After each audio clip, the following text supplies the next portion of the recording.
है कि वो लोग बड़े चतुर और चालाक लोग हैं। भाई अब समाज के लोग कब समझेंगे ये बताओ। अब यहाँ पे संसद भवन का उद्घाटन हुआ, अब कहने को ये हमें सम्मान देते कि भाई दलित राष्ट्रपति इन्होंने बढ़ा दिया, लेकिन राष्ट्रपति जैसे दलित बढ़ाया, जब सुप्रीम पावर होता है, देश का पहला व्यक्ति होता है, और जब संसद भवन का उद्घाटन हुआ तो उसमें हमारे राष्ट्रपति को नहीं बुलाया गया। लोग कब समझेंगे इस बात को, कब समझेंगे? क्योंकि जो सेंगोल था, अब इससे देखो आप क्या पड़ा, सेंगोल से उन्होंने संसद भवन का उद्घाटन किया।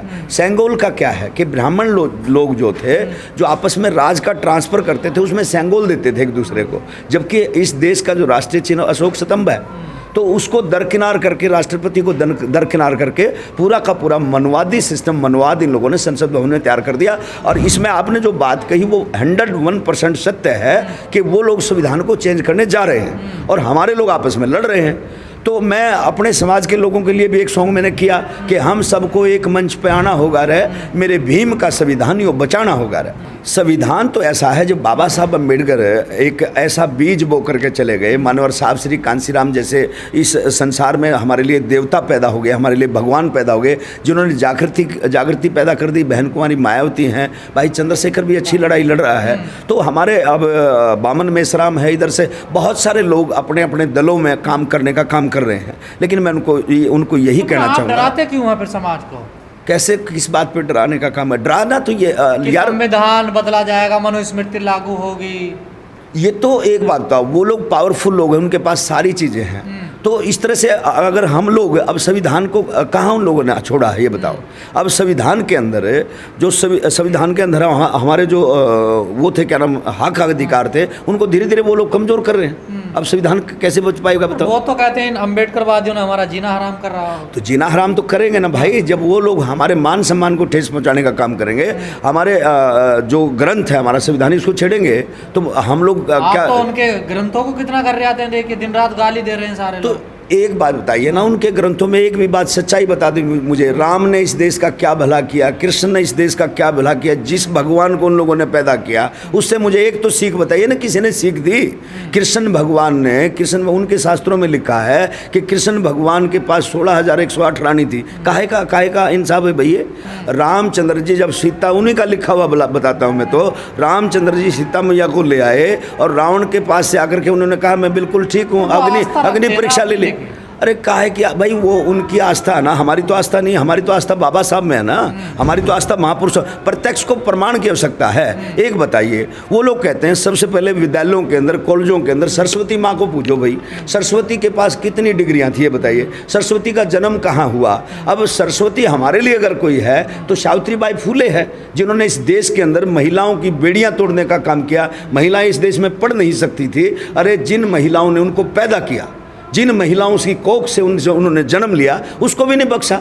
महिला को भोगविलास का सम्मान वो लोग समझते थे, लेकिन महिलाओं को सम्मान किसने दिया? ज्योतिबा फूले ने दिया, सावित्रीबाई फूले ने दिया, जिसके कारण आज हमारी बहन बेटियां पढ़ लिख कर अच्छा चल रही हैं। और हर समाज की बेटियों के लिए किया, हर समाज की बेटियों के लिए किया। तो उनके जो ग्रंथों में जो लिखा है, वो जो समझाने का काम करते हैं, कहीं ना कहीं उनका झूठ आप लोग समझ नहीं पाते ना उनके ग्रंथों यार को। एक बात बताइए, ग्रंथ बताओ मुझे क्या समझ। अब ये गणेश विसर्जन है, अब गणेश बताओ ना, एक छोटे बच्चे की गर्दन पे हाथी का सूंड फिट हो सकता है क्या? भाई चैलेंज के साथ कहता हूँ, कोई दुनिया में ऐसा डॉक्टर है क्या? भाई बच्चे की गर्दन का साइज देखिए, कौन सा उनके पास फेविकोल था, कौन सी फेविक्विक थी? और फिर आप ये बताओ ना भाई, हाथी जो है एक जानवर है, हाथी टेढ़ा होता है, जानवर टेढ़ा होता है, मनुष्य सीधा होता है। अगर टेढ़े जानवर का सिर काट के आप सीधे मनुष्य पर लगाएंगे तो सूंड कहाँ जाएगा? ऊपर जाएगा ना।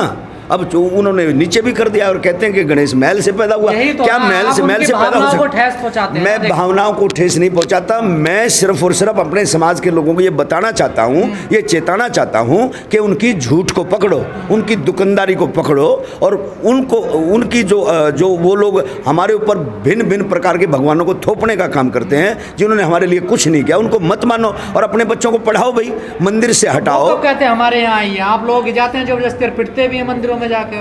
भाई हम वो लोग नालायक लोग हैं ना, फिर जो वहाँ जाके पिटते हैं नालायक लोग। अब बाबा साहब, अब मंदिर के अंदर बाबा साहब अम्बेडकर ने देखा, जब अंग्रेजों का समय था, सबसे पहले कालाराम जो मंदिर था, उस मंदिर में प्रवेश भी बाबा साहब अम्बेडकर ने कराने का काम किया। और वो सिर्फ इसलिए किया था कि भाई मंदिर में तुम्हें कुछ मिलेगा नहीं, लेकिन बाबा साहब अम्बेडकर बड़े अनुभवी थे। उन्होंने सोचा भाई अंग्रेजों का ध्यान वैसे तो हमारे तरफ आ नहीं रहा, और अंग्रेज अफसरों का ध्यान हमारी तरफ आएगा कि हमारे लोगों को कितना प्रताड़ित करते हैं, मंदिर में जब जाते हैं तो हम लोगों को रोकने का काम करते हैं। ये दिखाने के लिए बाबा साहब ने कहा था चलो मैं मंदिर में प्रवेश कराता हूँ। उन्होंने ये नहीं कहा था कि आप मंदिर में ही जाना। बाबा साहब ने कहा जब तुम सुबह उठोगे आपको 2 घंटी सुनाई देंगी, 1 घंटी मंदिर की बजेगी, 1 घंटी विद्यालय की बजेगी।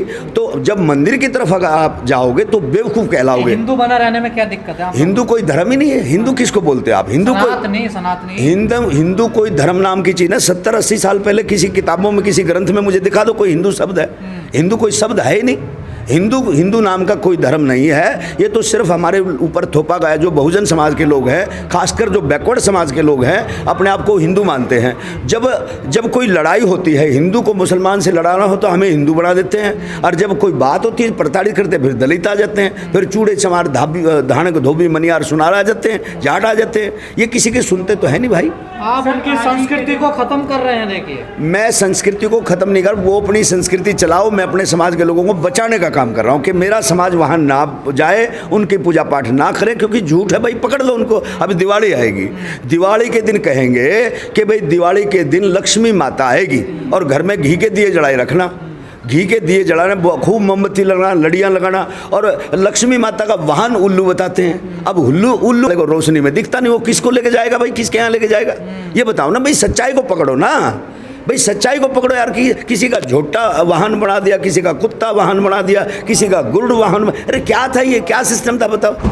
हैं ये सारा का सारा जो समाज के अंदर बुराई फैली हुई है, इस बुराई को मैं मिटाने का काम करता हूँ। और मैं चाहता हूँ समाज के लोग पढ़ें, समाज के लोग अपने बच्चों को पढ़ाएं। मंदिर में घंटा बजाने से तुम्हारा भला होने वाला नहीं है। अपने बच्चों को अगर पढ़ाओगे तो तुम्हारा जीवन सुरक्षित होगा। अगर बच्चे पढ़ेंगे तो तर्क वितर्क करेंगे और सवाल करेंगे। ये चाहते नहीं, ये चाहते हैं कि इनके बच्चे अनपढ़ रहें, सवाल ना करें। ये तो यही चाहते हैं भाई, मूर्ख बना करके हम लोगों पे राज करते रहें। तो के क्या करोगे? पढ़ लिख करके मान सम्मान की जिंदगी जिएंगे भाई। अगर नौकरी ना भी ये लोग देते हैं तो पढ़ा लिखा व्यक्ति सवाल तो कर सकता है, सरकार से सवाल तो कर सकता है, भाई हमारे साथ आप गलत कर रहे हो, आप सही कर रहे हो, तर्क वितर्क तो कर सकता है। ये पढ़ा लिखा व्यक्ति कर सकता है। बाबा साहब, इन्हें इसी बात का डर है। अगर बाबा साहब पढ़े लिखे नहीं होते तो क्या संविधान लिख पाते? मानवर कांशीराम साहब पढ़े लिखे नहीं होते, क्या इस मुहिम को चला पाते? तो हमारे जो महापुरुष हैं वो पढ़े तभी तो जाना ना।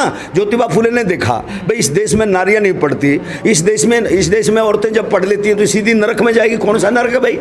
मैं तो हवाई जहाज़ में भी बैठ लिया, मैं तो मानी बहन जी के साथ भाई हेलीकॉप्टर भी बैठा, मैंने देखा ऊपर कहाँ स्वर्ग है कहाँ नरक है। और ये लोग इतना बड़ा डराते हैं हम लोगों को, हमारे लोगों को इतना डराते हैं कि अगर तुम भगवान का भजन नहीं करोगे तो तुम नरक में जाओगे, तुम्हें नरक में जगह मिलेगी, तुम्हें वहाँ तेल के कढ़ाई में भूना जाएगा, फलाना ढिमका। इस तरह से हमारे लोगों को डरा करके ये लोग चंदा वसूल करते हैं।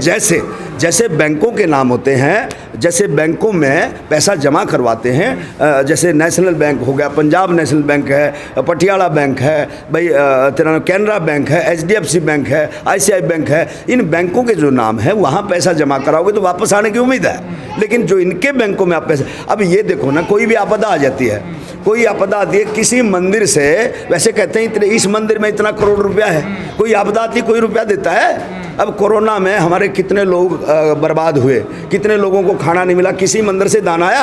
लेकिन तथागत बुद्धिज्म के जो लोग थे उन्होंने दिया, करोड़ों रुपया दिया, दान किया इस आपदा के लिए भाई लड़ाई। आज ही के ही दिन बाबा साहब ने 14 अक्टूबर 1956 को हिंदू धर्म छोड़ दिया था जी, और बौद्ध धर्म अपना लिया था। कैसे?